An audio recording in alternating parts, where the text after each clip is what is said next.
Welcome back, everyone. This is Politics Tonight. Thank you very much for staying with us. Now, let's get straight into our conversation for tonight. While ECOWAS is welcoming a new president, John Mahama of Ghana, to its bloc, the erstwhile military junta in Niger, head of state General Tchiani, has accused ECOWAS chairman and president of Nigeria, Bola Tinubu, of terrorism.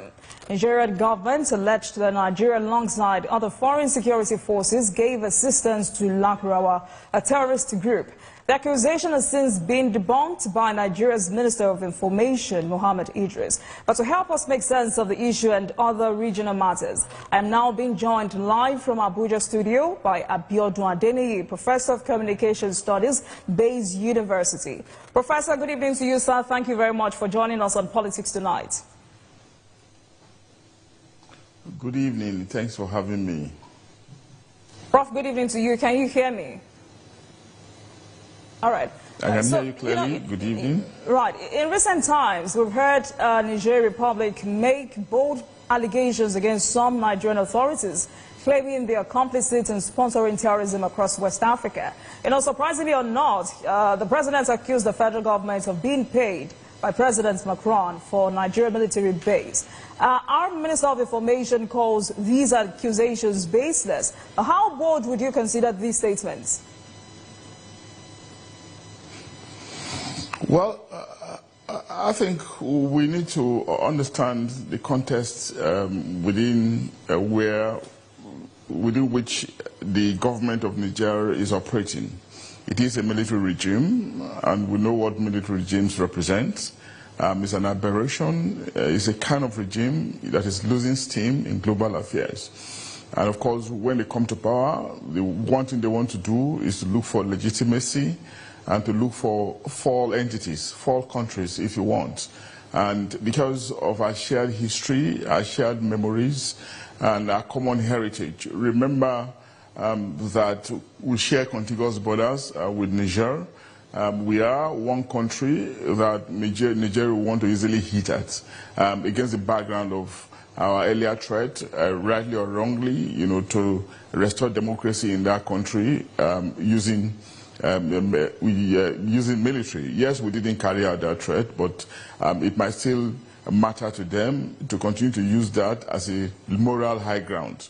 But of course, we know that what they are just trying to do is to push back at us, to denigrate us, diminish us, and make us look like the bad guy, the fall guys, considering the moral poverty, that they wallow in as a military government that is discredited in the century that we are in. And we need to also put things within the historical framework that they belong, Niger is an illustrious country, looking at their history. That's the country that once hosted the great Mansa Musa in the old Mali Empire.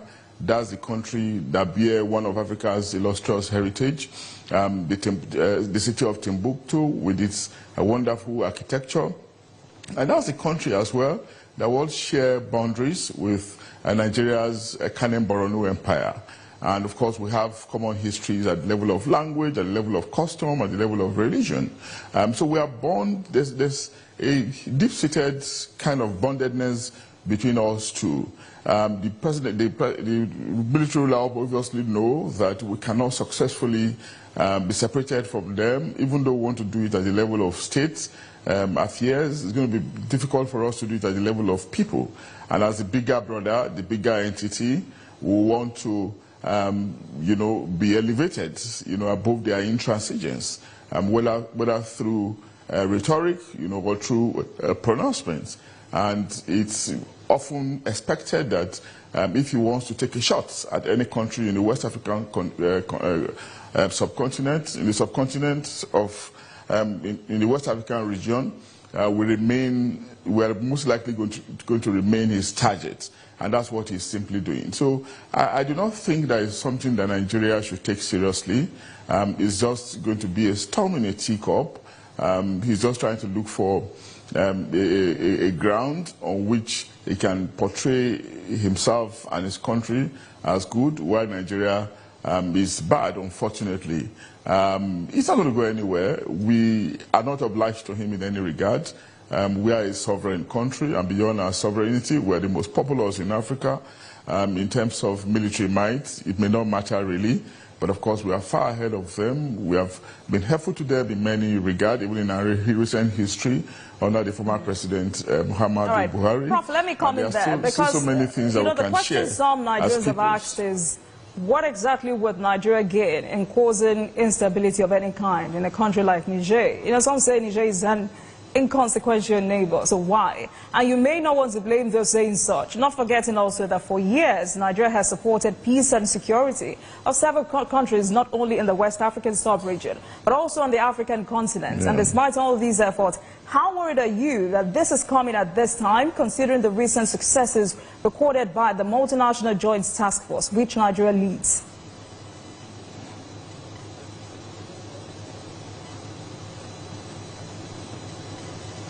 Yeah, I don't know if you can hear me. I heard you up to a point, but the argument I'm actually making is that there's actually no substance in what Tchiani is saying.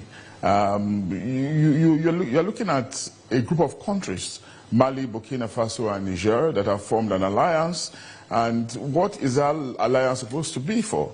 It's going to be a kind of alliance that should help their desire to hold on to power, considering the groundswell of global opinion against military regime. And of course, agitations in Africa have always been for democracy. And if you want to be dictatorial in any way, or you want to be anti-democratic in any way, it has to be effectively people-oriented, which can always be very, very difficult. So on what ground really are they going to legitimize their say? It's a very difficult question they cannot answer, and one way to answer it really is to throw darts at fellow African countries, and Nigeria is closest to them, or one of the closest countries to them. So we can easily, against that background, we can easily become a target for them. And that's why he's just looking for the least option, and that least option is just to face us as a people. But it shouldn't really provoke us, as a country, because we are bigger. Obviously, we should be slightly elevated above the provocations. And of course, in international politics, we often need to prioritize diplomacy, over conflict. Diplomacy is priceless. Diplomacy is noble, is dignifying, and it's something that is cherished, in cross-country relationship. And of course, it's even more so when we're talking about a country that will have shared histories and memories, and of course, common heritage. So terrorism, of course, we know is a global affair, and it's been troubling in the West African region in the last couple of years, and even much more so in the Sahel region, North Africa, considering the conflict in Libya and some other parts around parts around that section of the continent. And we know the trouble we're also having down around the West African region is coming from the proliferation of small and light arms, coming from that part. So we need all kinds of cooperation, but within the quest for cooperation will also be distractions. And I'm seeing the pronouncement of General Tchiani as one of those distractions. It's not something that Nigeria should be worried about, other than to deploy diplomatic means in dealing with it. I do not imagine us, coming down to the level at which he wants to bring us. Because all he's trying to do is to rationalize his position alongside his co-travelers in Mali and Burkina Faso, considering how illegitimate their regime can be. It's a regime that is always fraught with anxiety, with uncertainty, because how do you expect them to change guards, for instance? It's steeped in uncertainties, considering how we know military regimes to be, and it's a very dangerous path to tread, not a path that we want. If you look at the values embedded in democracy, which is often preached about, how involving and integrating it can be, how representative it can be. If you also look at the African continent, the African peoples, as people that lack cohesion, where their self-esteem always has to be boosted, considering long years of poverty, long years of disease, and the disrespect that we'll presently have in global affairs. One way in which Prof, you can bring you about respect is to ensure Prof, you talked about substance, and I'm wondering how uncertain you were when you heard him say Nigerian authorities are not unaware of this. He calls it underhanded move, and according to him, it is there a forest close to Sokoto where they wanted to establish a terrorist stronghold known as Lakrawa. Now, if he says there is a possibility that Nigerian authorities are not unaware of this, do you think there should be an investigation into this? And I'm asking because just today, the Arewa Youth Federation also claimed that some Nigerian politicians are exploiting the political crisis in Niger Republic to undermine President Bola Ahmed Tinubu's government. Oh, yeah, in this kind of environment, you cannot discount any bit of information. There might be fifth columnists hanging around the corner, even in, around the international corners, trying to achieve some selfish ends at the expense of our sovereignty, at the expense of the Nigerian state. This is not something that we can easily, or we should rather easily discountenance. But it's up to the security agencies, you know, to investigate, not to rest on their hours, not to take anything for granted, to double check these matters. But the overarching picture we should focus on is the picture of our sovereignty, you know, the strength of our entity, and the future and stability and sustainability of our country.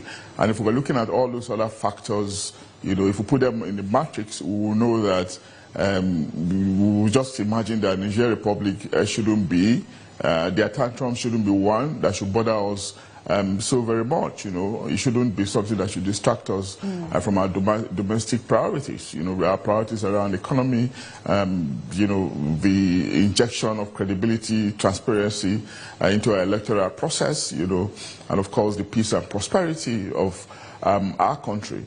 There will be fifth columnists. There are ways in which politicians, you know, and different sections of the society may want to take advantage of a foreign attack, even though it's just verbal. You know, these things can happen, but again, the state can always be very, very powerful. And there's no way I can imagine us undermining the Nigerian state, the ability of the Nigerian state to deal with these things, whether they are overt or covert.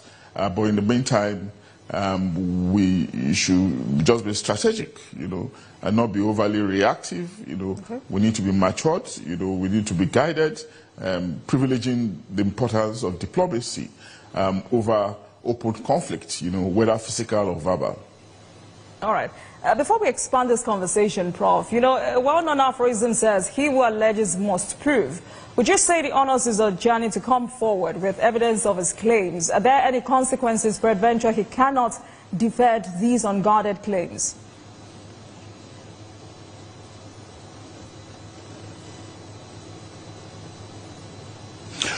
Well, I can imagine that you asked a couple of questions, but I barely could hear you. But from what I can appease from what you said, you were talking about evidence, okay? Yes. And I don't think that the leader of Niger will be concerned about evidence.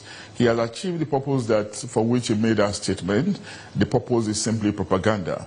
And of course, in a kind of conflict like this, in a kind of subtle disagreement like this, you cannot discount the importance of propaganda. You know, it's just meant to shift the information, to deploy information, messages, and pronouncement against us. And I'm not sure he's going to go beyond that. You know, propaganda can be very, very disturbing. You know, we are giving what it is, but sometimes we also say it's actually legitimate because it's systematically disseminating information for the benefit of the sender to the receiver. In this case, he is the sender and we are the receiver. And we have pushed back a little bit by denying. We have had the military hierarchy denying it. The Nigerian state has also denied it. Those are the basic things we're supposed to do, nothing more. It's just an intangible, even though it can be very painful and distracting. But I also know that it can't go beyond that, because in terms of might, we are much more than they are. But even against all that background is something that is even much more important. Remember, I talked about how homogeneous we can be at the level of culture, tradition, and history, and how illustrious they are in bearing the glorious ancestry of some African empires, Mali Empire, the Ghanaian Borno Empire. So those things, are bonds that we cannot deny. And if you look at those things, looking at those things, of course, it should hold us back, from being unnecessarily confrontational with a country that is at the lower rung of all economic indices. We may have our own troubles, we may have our own trials, but you cannot put us on the same pedestal in terms of growth and development at the level of Niger.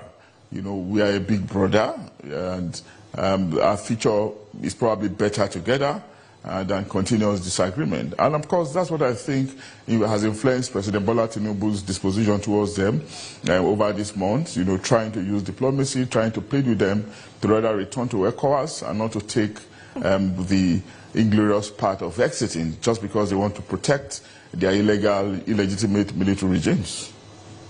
All right, Prof. Let's